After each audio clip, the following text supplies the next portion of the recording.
Hi guys, this is Anna and welcome to my channel. In this video I'll try to talk about the first half of the books I read over the course of the summer this year, because I didn't really do any videos about my June, July and August. So what I'm going to do is I'm going to split all the books roughly in two videos. The reason I'm doing this is because I've made separate reviews for some of the larger books I've read and I'll link them down below. For instance, I'll get it out of the way straight away. This summer I've reread War and Peace by Lev Nikolaevich Tolstoy. So I've read it in Russian, as it is my native language, and absolutely loved it. This is once again 5 out of 5 star for me, and I made a separate review of why I think it's such a wonderful book and everyone should read it. Another massive book I've read in the summer and recorded 4 separate videos, because this is a quartet. This is 4 separate books in tetralogy by Lawrence Durrell. Some people pronounce the name as Durrell, some pronounce as Durrell. I absolutely love this, so I'm going to link all 4 videos down below so you can watch them if you haven't done so already. If you've never read the book, I will encourage you highly to read it. It's one of the top reads for me this year. It's the first time I've read it. It has a very rich world the author paints. I love this book. I know some people don't. It's a bit of a marmite because the language is quite difficult to get into, but I think it's absolutely worth the time and the effort. It's a mammoth book. I have all 4 volumes in one with the tiniest font, but you can buy them separately. So yes, both of those, I'll get them out of the way. I've talked about previously. Both of those are 5 out of 5s. What else I want to talk about today is less of a hefty books. Some of them I loved, some of them were a bit of a disappointment, and it came as a surprise because a lot of people recommended those books to me and I might be in a little bit of a minority. So not all of them on paper, some of them are electronic. I'm going to start with the one which everyone was raving about, so I've purchased it. This is a Watterstones special edition. This is the Essex Serpent by Sarah Perry, and unfortunately this particular book was not for me. I gave it 3 out of 5 stars. I really didn't like the language, I didn't like the prose, I didn't really like the main protagonist, I didn't really care about her family, I didn't really care about her life. Just a big letdown for me, and I had such high hopes for this book simply because everyone who's read it on the booktube community really loved it. I was one of the books nominated for the Bailey's Prize. It used to be the Orange Prize for the female literature. It didn't win, but it was at least longlisted, if not shortlisted. To me, this is quite similar in its language to the book I really disliked last year, but the same author who wrote The Muse. I do beg your pardon, my cats are going a little bit wild. I think it's just maybe not for me, this overly saturated language for no apparent reason. Like if you read, going back to another overly saturated language, which was worth the effort, which was Lawrence Durrell. He paints Alexandria for you. I can totally see it. Here, the book is set in Norfolk. In Norfolk, of all places, it doesn't need that language used in the book. I live in East Anglia, I live in Cambridge. Let me tell you, the book and the language the author portrays has very little in common with the Norfolk and Norwich accent, which was a little bit of a disappointment for me. It's set in the 19th century. We meet a young widow with her son who go and travel away from London to East Anglia, and she gets preoccupied with the idea of finding the Essex Serpent because there is stuff of the local myth and local legend, and she forms relationship with various people. Like she has this friendship with the local pastor and his family, and blah. We get to meet all the secondary characters. The most intriguing part for me in all of this book was her young son, and in my opinion the author just let him hang there as a figure. She could have done so much more with him as a character. She would have explained more the fact that he was at least Asperger's, if not fully having more psychological problems. He struggles to communicate with people, he's very hang up on certain issues. A little bit of bisexuality of the protagonist was mentioned, but again, the author could have done so much more, and even her relationship with the man in the book could have been explored more. I don't know, it's just, it has such a promise, but it never fully goes into the detail. And one of the people who praised the book was J.C. Burton, and I don't like J.C. Burton, I'm sorry. It's really weird, because when I was purchasing the book, people told me, like, oh, did you read the miniatures last year? It's very similar. I was like, yeah, I read miniatures. I really disliked it. I like the muse, but I really dislike the miniatures. Oh dear. It's a beautiful, beautiful book, which I don't really want to keep. So if you fancy this, I'm gonna leave the comments available until the end of November. Today is the 10th. I'm not gonna have time in November to post the book, but if you fancy getting this book, a bit of a giveaway coming your way now, you can ask for it. I mean, obviously I'm gonna record the video in Russian, and usually I get more comments by the Russians, so please don't be disheartened by that. If you fancy reading this book, if you like to have this is the special Watterstones edition. Usually the book is published in a green cover, this is blue. It looks absolutely new. I'm very careful with what I read. Yeah, leave a comment down below if you'd like to win it, and I will close the giveaway on the very last day of November. I know it's only the 12th today, but I don't have time to post it before that, and that gives people more time to catch up with the video. So yeah, the Essex Serpent. Another book I've read, I'm kind of trying to go chronologically here, so I have all my list on the Goodreads. I've read Kurt Vonnegut's The Cat's Cradle. I've read it electronically. It took me about 2 months to actually finish it, so I started back in April, but I finished it in June. I wasn't blown away by that. I gave it 3 stars in the end. I like the world he paints. I like the scientific context. I actually like the fact that he critiques the scientists and the scientific way of thinking, and the fact that a lot of scientists, they go over other people. The ends justify the means. They're so preoccupied with a single idea, which in their opinion will solve the issue, that they don't really look at the consequences of that idea, of the decision they make. The older brother of Kurt Vonnegut was a scientist, and obviously he took quite a lot of inspiration for his work in his family. He drew it from his personal experience. I do like that aspect. What I don't like is the very short narration, like the way the chapters are broken. I struggled with the style of writing more than anything. The end was quite predictable for me. That was another downside. So if it wasn't for the ending being that obvious, I probably would have given it 4 to 5. However, do I think this book is worth reading? Yes, absolutely. Do I think it had a huge impact on the culture as a whole? Yes, absolutely. I can totally see it. What's really interesting is that Kurt Vonnegut was a very close friend, and actually a student at some point. They studied together, of another author I really like, the author of Owen Meaning, The Prayer for Owen Meaning. I read his biography where he talks about him. Let me find you the name of the biography. Yeah, John Irving, The Imaginary Girlfriend. In his biography, where, yeah, he does talk about wrestling a lot, but John Irving actually talks about Kurt Vonnegut and the fact how they discuss some of Kurt Vonnegut's books. It's very true to life. The scientific description and the satire on science I absolutely loved. But the rest of the world, I don't know. It was, maybe in bits of it was just too American for my liking. So I'm not sure I will purchase it on paper. I'm not sure I will actually reread it, just because I found it quite a slug to read. But I definitely will read more books by Kurt Vonnegut. Right, going back to chronological order.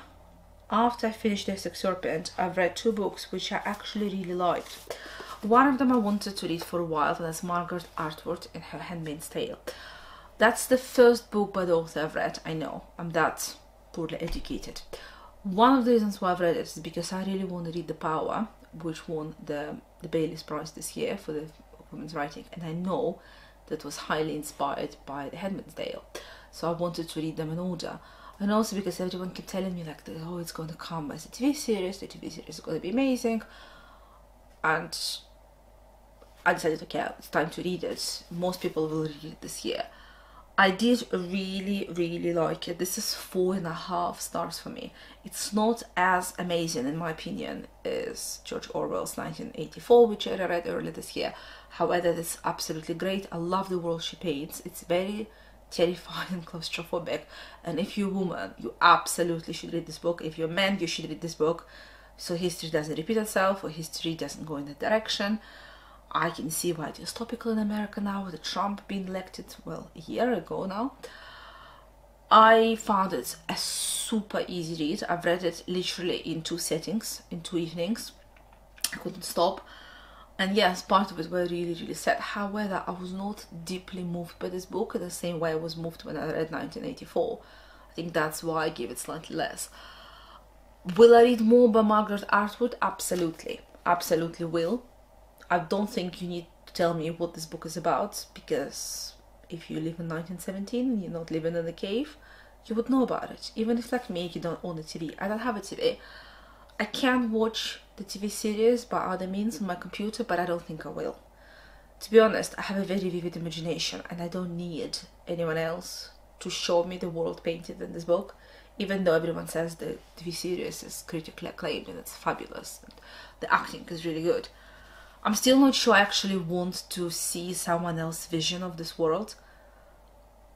I'm gonna see what the 2nd season is about, because Margaret Atwood is actually working with the screenwriter and they're gonna go beyond the book. So I'm gonna wait for the response people have on the 2nd, and maybe consequently there will be 3rd series.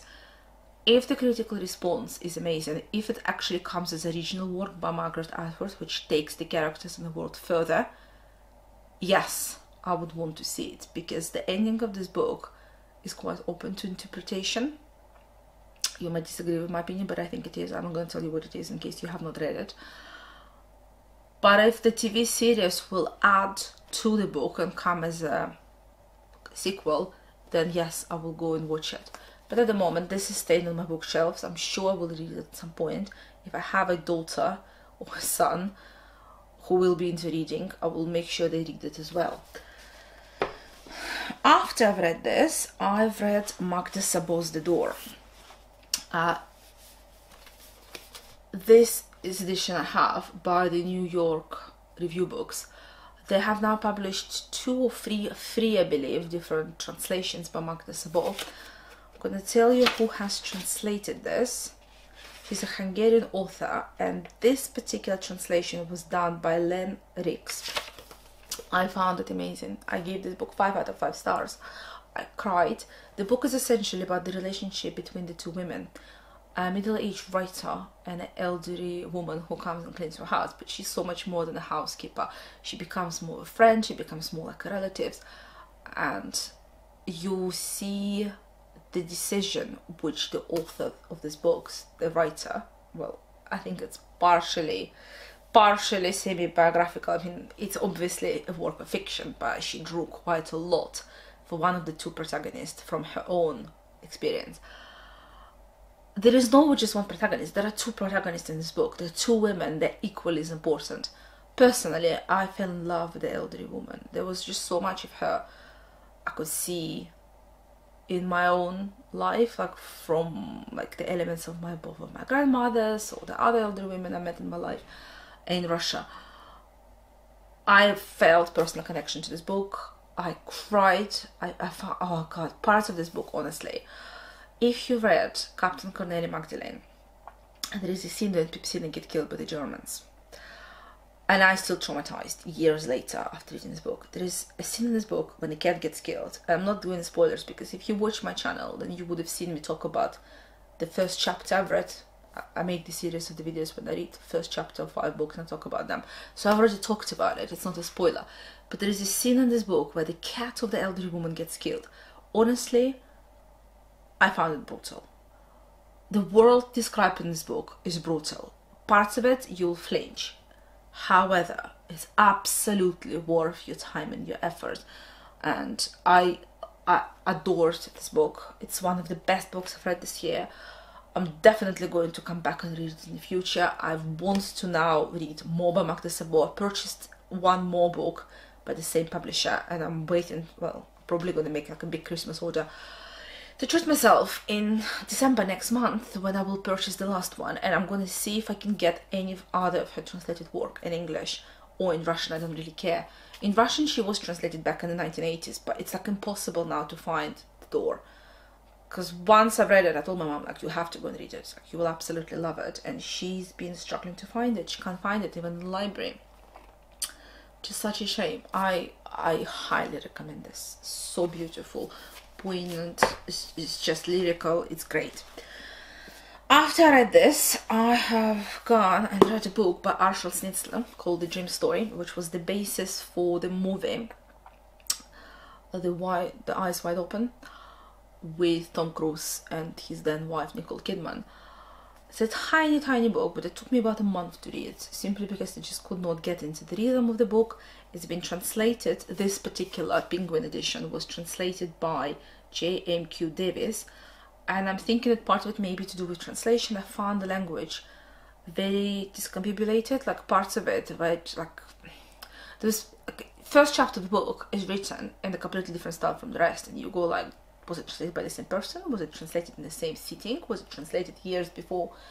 Like, you know, like sometimes you translate, the translator will translate one chapter, submit it to the publisher, and then they go ahead and they say, like, you know, like you make a pilot for the TV series, and you sell the pilot, and then they decide if they're going to commission the rest of the book. So I have a feeling that the author really was engaged with translating the first chapter, and it's translated better than the rest of the book, if that makes sense. So I now have purchased the same work in a different translation by a female American translator, and I might come back and read it in the future. What I've done once I've read it, I have given it 3 stars. I thought about it really hard. It's about 3.5. It paints a really weird, surreal world. It's not as provoking as the movie. The movie obviously is a take of someone else's on reading this book. It's not exactly retelling of the book, it's someone else's interpretation. You have to take it with a pinch of salt. If you think it's going to have a lot of sexual scenes in this book, no. The movie goes far beyond into eroticism, which I really liked, because I was reticent about reading it. I'm not really into too much of the erotic literature to begin with. But this book is very typical of the period it's set. I can see why it made the impact it did in the early 20th century. The book is set in Vienna. It's set in Austria, and you can see that by looking at the Klimt cover, obviously also characteristic of the period the book is set. And you meet this doctor who has erotic thoughts about other women, and he tells his wife very early on in the first chapter that he has been sexually attracted to other women, but he hasn't really acted on it. And then she says that, well, she's been sexually attracted to younger men, but she has not acted on it either. And then he goes on to see one of his dying patients, and the woman who looks after elderly patients, she tells him she's in love with him, but he doesn't act on it. And then he goes to the bar after seeing his patient die, and he meets one of his older friends, and his friend, who has not seen in years, says, well, he plays privately, he's a piano player, he plays privately in this really strange house where everything is shrouded with mystery, and people wear costumes, and his eyes are tight, and he doesn't know where it is. And the author, the protagonist of this novel, like, he's bored. He has midlife crisis. He has a wife and a daughter. He doesn't really fancy going back home. He wants a bit of adventure in life, so he follows his friends there. And the rest of the book takes stem from this. I don't want to tell you more because I will spoil the book. It's really short. It's lyrically written. I'm sure that there are other translations, so I want to read other translations and compare them. Do I want to read more about Arthur Schnitzler? Yes. Do I see now why Sigmund Freud thought that Arthur Schnitzler was amazing? Possible, because for the 20th century, when the ideas of Freud were not as ubiquitous as they are now. Like, nowadays everyone knows what Sigmund Freud is. You can like him, you can dislike him, but you can't just say, oh, I haven't heard of him. You grow up, I guarantee you, with his ideas, whether they jar with you or not. You have grew up with his ideas. You can't just disentangle your understanding of the world from his view. This book was written before the ideas were widely known. That's what makes it revolutionary. Arthur Schnitzel did have a huge impact in the first 2 decades of the 20th century on a whole plejada, on a whole cohort of European, particularly German authors, painters, composers. He was really, really well known in the circles he was working. He's an ex-doctor himself. So I will definitely read more works by him, but I did not find this an easy read for a whole variety of reasons, as mentioned. After I read this, I read the book which came to me as recommended by one of my viewers because she watched the movie based on this book. But the book has never been translated into Russian. She's my Russian viewer, so she's like, I wish the book was translated. I've heard about it. So I picked it up. It's a tiny, tiny novel by an American journalist, American writer, Helen Hunt. And it's quite autobiographical because what this book does is written in an epistolaric style. It's written in a series of letters between her, woman living in America, and a small bookshop which sells antiquated books in London on address 84 Charing Cross Road.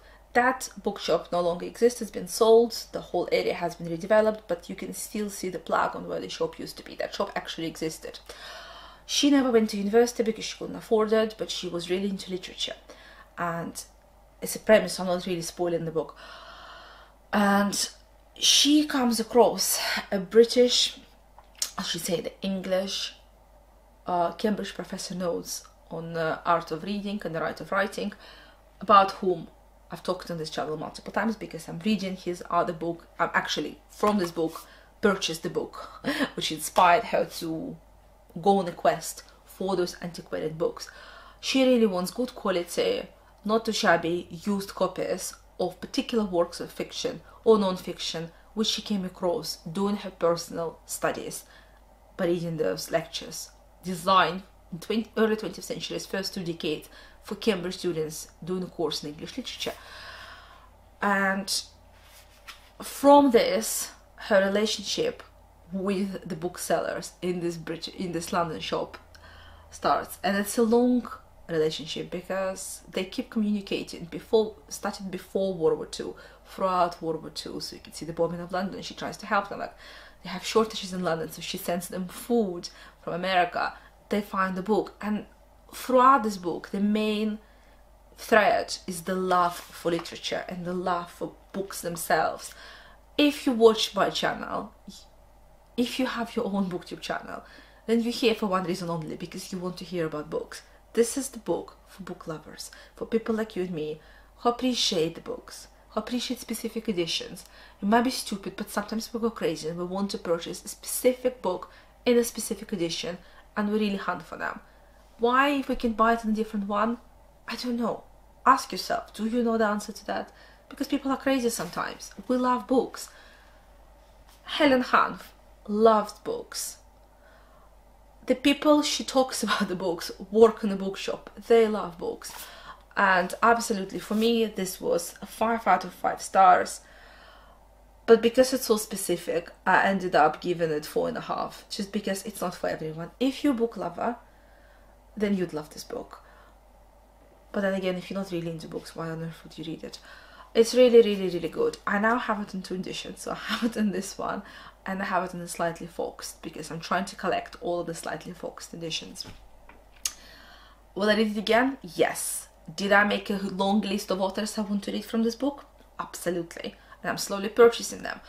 This tiny, tiny, tiny book expanded my reading horizons massively. Not only have I discovered those wonderful lectures which are in the public domain, I'm going to link them below this video, but also the whole array of fiction, non-fiction authors she mentions in this book from the early 20th century or late 19th century, whom I've never read or heard of.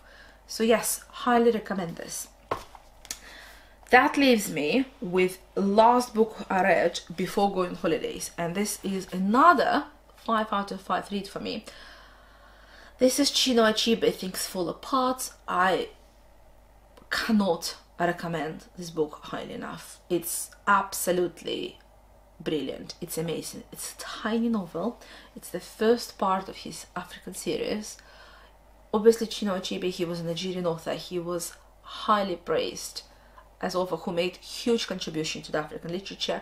He put African literature on the map, shall we say, and he is widely studied as one of the main faces of the African literature field from the 20th century. Will I read more by him? Absolutely. This book is fantastic. It sets in a small village in Africa, in Nigeria, in a time when the European settlers went in. So it shows you the clash between the traditional culture of this tribe and the culture the Europeans bring with them, and how the two interact and how the both worlds fall apart, because you cannot go back in time. You can't repeat the history either. You just see the demise of all of this wealth of culture, and it's heartbreaking. I cried. This is a tiny novel. I cried for about a third of this book. I cried for his family and the disillusionment of his dreams. I cried for the hunger and the starvation, and I cried for all of the people. I'm not gonna tell you more because I will spoil the content of the book, and I really don't want to do it. It's beautiful. I knew I was gonna like it because the more I come across African literature, the more I like it. I haven't come across a book which has not moved me in some way, but I did not expect to love it as much as I did. I have now purchased the rest of the books in the series, because this is the first part, and I've been itching to read them for a while, and I'm telling myself not to, just because I know that once I read them, that, you know, that initial read you have is just so spectacular. Even the second and the third is just sometimes as nice. This first time when you first come across the author and the fantastic book, it's a very special moment. So I'm reticent about reading the rest of the books in a series because you can only read them once. Absolutely glorious. This is moving. The language is rich and spectacular. The world is so detailed that you find yourself in the middle of the desert in Africa. You can smell it, you can feel it on your skin, you can empathize with the people. There is a bit of history in there, which I also love. Absolutely great. I think everyone should read it. I wish people read this in schools, because it will make you a better human after reading this. If you read it when you're a teenager, when you're full of ideas, when you think you can change the world, this is the perfect time to get yourself introduced and acquainted really well with Chinua Achebe and his work. It's a picture of him being a young man. Have a look. Quite a striking man. And as I mentioned before, he's done loads and loads for introduction of African literature to the Western world, and I should always be grateful to him for that, because now my list of African authors I want to read is huge. I just wish I had more time in the day to read.